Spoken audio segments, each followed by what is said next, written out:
চৌঠা মে 15 বছরের তৃণমূলের শাসনের অবসান ঘটিয়ে পশ্চিমবঙ্গে ক্ষমতায় আসে বিজেপি। চারিদিকে তখন পরিবর্তনের হাওয়া, আনন্দ উৎসব, আবির খেলা, বিজয় মিছিল আর উচ্ছ্বাসে মেতে উঠেছে সমর্থকেরা। 9ই মে নবনির্বাচিত সরকারের শপথ গ্রহণের কথা। কে হতে চলেছেন পশ্চিমবঙ্গের নতুন মুখ্যমন্ত্রী, তাই নিয়ে জল্পনা তখন তুঙ্গে। ঠিক এই উত্তেজনার মাঝেই আচমকা আসে এক চাঞ্চল্যকর খবর। 6ই মে গভীর রাতে খুন হন পশ্চিমবঙ্গের সম্ভাব্য মুখ্যমন্ত্রীর সবচেয়ে কাছের মানুষ, তার আস্থাভাজন আত্মসহায়ক চন্দ্রনাথ রথ। কিন্তু কি ঘটেছিল সেই রাতে? কারা চালিয়েছিল এই ভয়ঙ্কর হামলা? আর কেনই বা টার্গেট করা হলো চন্দ্রনাথকে? আজকের ভিডিওতে আমরা জানবো এই রহস্যকেরা খুনের পিছনের ষড়যন্ত্রের গল্প।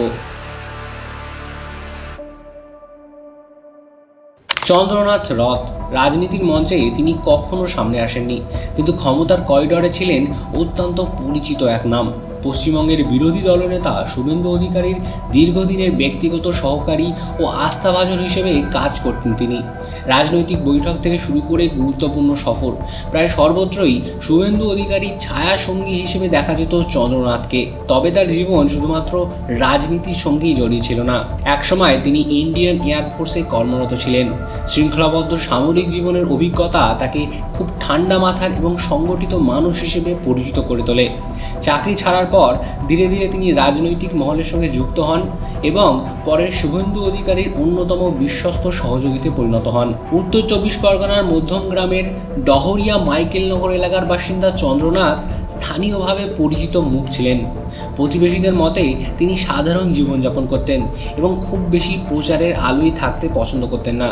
কিন্তু বাস্তবে তিনি এমন এক ব্যক্তিত্বে পরিণত হয়েছিলেন যিনি রাজনীতির অন্দরমহলের বহু গুরুত্বপূর্ণ তথ্য ও যোগাযোগের সঙ্গে জড়িত ছিলেন। আর ঠিক সেই কারণেই তার উপর হামলা কোনো সাধারণ খুন হতে পারে না।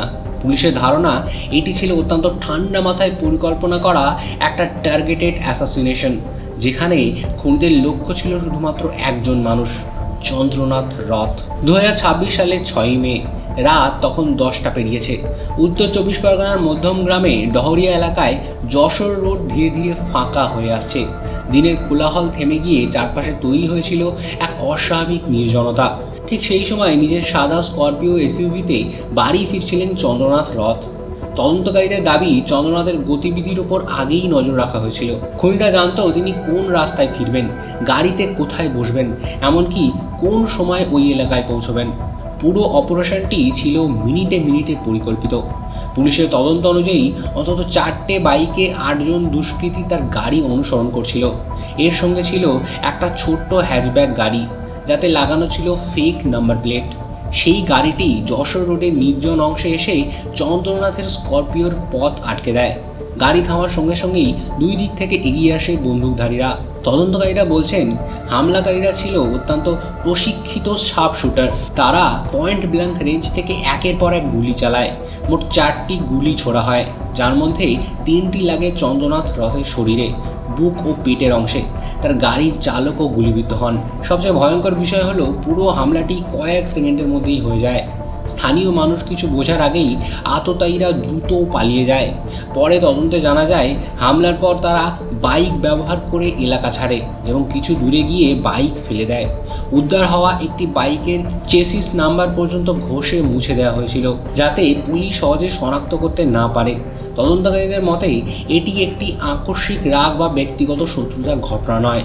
খুনের আগে অন্তত কয়েকদিন, কেউ কেউ বলছেন প্রায় 1.5 মাস ধরে রেকি করা হয়েছিল। কোথায় আক্রমণ করলে দ্রুত পালানো যাবে, কোথায় সিসিটিভি কম, কোন রাস্তায় ট্রাফিক কম থাকে, সব কিছু হিসেব করেই তৈরি হয়েছিল এই ডেথ ট্র্যাপ। এরপরেই শুরু হয় তদন্ত যত সামনে এগোতে থাকে, ততই সামনে আসতে থাকে এক ভয়ঙ্কর ইন্টারস্টেট অপরাধ চক্রের ইঙ্গিত। প্রথম দিকে ঘটনাটি সাধারণ রাজনৈতিক হামলা বলে মনে হলেও পরে তদন্তকারীরা নিশ্চিত হন এটি ছিল অত্যন্ত পরিকল্পিত একটি কন্ট্রাক্ট কিলিং বা সুপারি খুন। পুলিশ সূত্রে জানা যায়, হামলার সঙ্গে জড়িত বেশিরভাগই পশ্চিমবঙ্গের বাসিন্দা নয়। তদন্তে উঠে এসেছে বিহার ও উত্তরপ্রদেশ ভিত্তিক একদল পেশাদার শার্পশুটারের নাম। এই চক্রের সদস্যরা এর আগেও একাধিক খুন, অস্ত্র পাচার ও সুপারি কিলিংয়ের মামলায় জড়িত ছিল বলে দাবি তদন্তকারীদের। এই মামলায় প্রথম দিকে যাদেরকে গ্রেপ্তার করা হয় তাদের মধ্যে অন্যতম ছিল মায়াঙ্ক রাজ মিশ্রা, ভিকি মৌর্য এবং রাজ সিং। তদন্তকারীদের দাবি, রাজ সিং উত্তরপ্রদেশের বালিয়া এলাকার বাসিন্দা এবং প্রফেশনাল শুটার। তার বিরুদ্ধে আগেও খুন ও অস্ত্র আইনের একাধিক মামলা ছিল। গ্রেপ্তার হওয়া অভিযুক্তদের কেউ ধরা পড়ে বিহারের বক্সার থেকে, আর কেউ উত্তরপ্রদেশের অযোধ্যা ও বালিয়া এলাকা থেকে।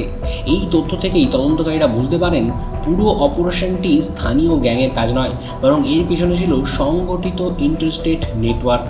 সবচেয়ে চাঞ্চল্যকর বিষয় হলো, এই তদন্তে উঠে আসে সুপারি কিলারের সম্ভাব্য অঙ্ক।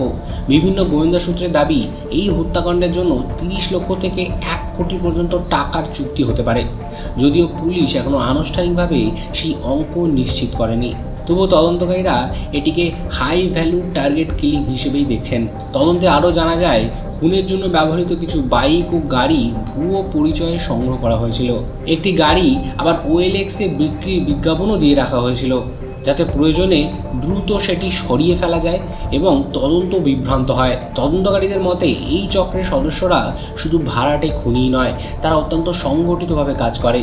রেকি করা, ভুয়ো নম্বর প্লেট ব্যবহার, ডিজিটাল ট্র্যাক কম রাখা, হামলার পর দ্রুত রাজ্য ছাড়ার পরিকল্পনা, সব কিছুতেই ছিল পেশাদার অপরাধ চক্রের ছাপ। এখন সবচেয়ে বড় প্রশ্ন হলো, এই সুপার কিলিংয়ের মাস্টার মাইন্ডকে? কার নির্দেশে এত বড় অপারেশন চালানো হলো, আর কেনই বা টার্গেট করা হলো শুভেন্দু অধিকারীর এত ঘনিষ্ঠ একজন সহকারীকে? চন্দ্রনাথ রথ খুনের পর প্রথম কয়েক ঘন্টার মধ্যে স্পষ্ট হয়ে যায় এটি সাধারণ ক্রাইম নয়। ঘটনার গুরুত্ব বুঝে দ্রুত তদন্তে নামে উত্তর 24 পরগনা জেলা পুলিশ, পরে যোগ দেয় STF ও CID। কিন্তু তদন্তের গতি যত গভীরে যেতে থাকে, ততই সামনে আসতে থাকে একের পর এক চাঞ্চল্যকর সূত্র। সবচেয়ে বড় ব্রেক থ্রু আসে একটি সাধারণ UPI ট্রানজাকশন থেকে। তদন্তকারীরা জানতে পারেন, হামলাকারীরা খুনের আগে নিবেদিতা সেতু বা বালি টোল প্লাজা পার হওয়ার সময় ডিজিটাল পেমেন্ট করেছিল। সেই UPI ট্রানজাকশন ডেটা ট্র্যাক করেই সন্দেহভাজনদের মোবাইল নম্বর, লোকেশন ও যাতায়াতের রুট সম্পর্কে গুরুত্বপূর্ণ তথ্য পায় পুলিশ। এরপর একে একে খতিয়ে দেখা হয় টোল প্লাজা CCTV ফুটেজ, রাস্তার ক্যামেরা ও ট্রাফিক নজরদারি ব্যবস্থা।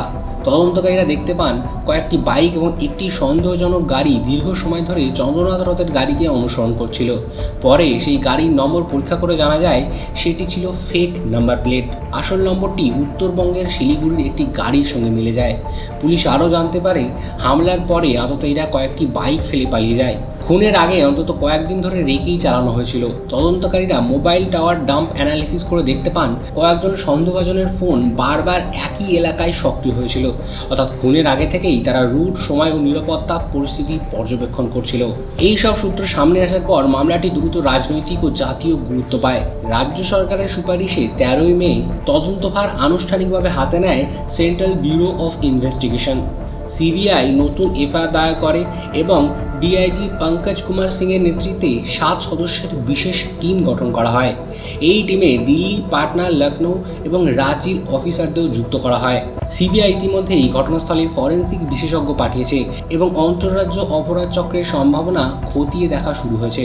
বিশেষ করে বিহার, UP কানেকশন, অর্থ লেনদেন, ফোন রেকর্ড ও সম্ভাব্য মাস্টারমাইন্ডের সন্ধান এখনও তদন্তের মূল ফোকাস। তদন্তকারীদের মতে এই মামলার সবচেয়ে ভয়ঙ্কর দিক হলো, খুনিরা প্রায় কোনো সরাসরি ক্লু না রেখেই অপারেশন শেষ করতে চেয়েছিল, কিন্তু ডিজিটাল যুগে একটা ছোট্ট UPI পেমেন্টই শেষ পর্যন্ত পুরো কনস্পিরেসির দরজা খুলে দেয়। চন্দ্রনাথ রথ খুনের পরেই শুরু হয় তীব্র রাজনৈতিক চাপানুতর। শুভেন্দু অধিকারী এই ঘটনাকে cold blooded pre planned murder বলে দাবি করেন এবং এর পিছনে বৃহৎ রাজনৈতিক ষড়যন্ত্রের ইঙ্গিত দেন।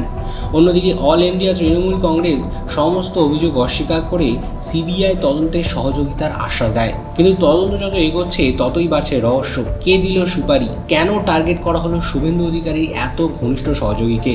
আর এই খুন কি শুধুই কন্ট্যাক্ট কিলিং, নাকি এর পেছনে লুকিয়ে আছে আরও বড় কোনো রাজনৈতিক অপরাধ চক্রের গোপন যোগসূত্র?